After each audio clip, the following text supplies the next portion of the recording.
Hello, everyone, and welcome back to Hello Word, the podcast where we dive into the fascinating world of English vocabulary, one word at a time.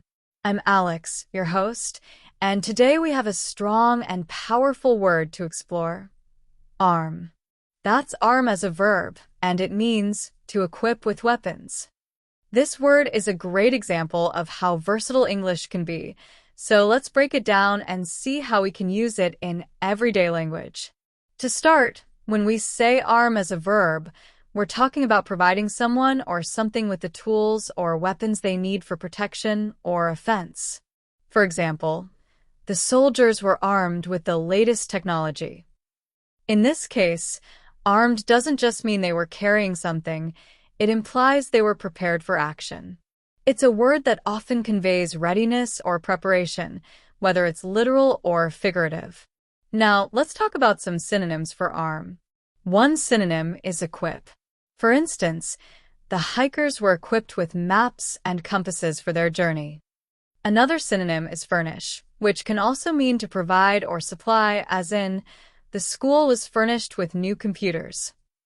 Each of these words shares the idea of preparation and providing tools, although their usage can vary depending on the context. On the flip side, let's explore some antonyms of arm. A key antonym is disarm, which means to take weapons away or to make someone less prepared. For example, the guards were disarmed after the situation was resolved.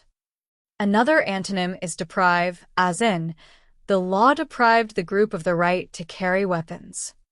Both of these convey a sense of removal or taking something away, in contrast to arm, which is all about equipping and providing.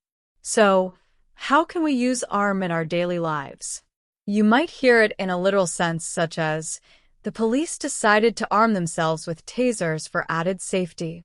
But it's not always about weapons. You can also use it figuratively, like, the team was armed with confidence and determination before the big game.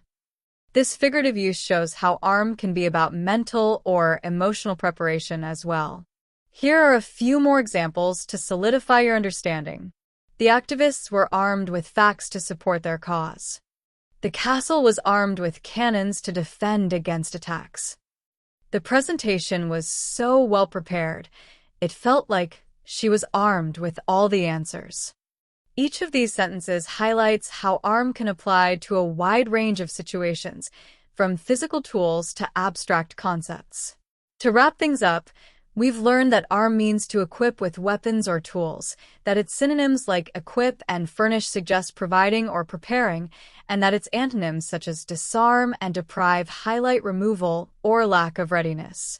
Whether you're talking about literal preparation or metaphorical readiness, arm is a powerful word to add to your vocabulary. Thank you so much for tuning in to this episode of Hello Word. If you enjoyed today's word and learned something new, please consider subscribing to the podcast and leaving a review. Your support helps others discover the show. And here's a fun challenge. Create your own sentence using the word arm and share it in the comments. I can't wait to see your creativity.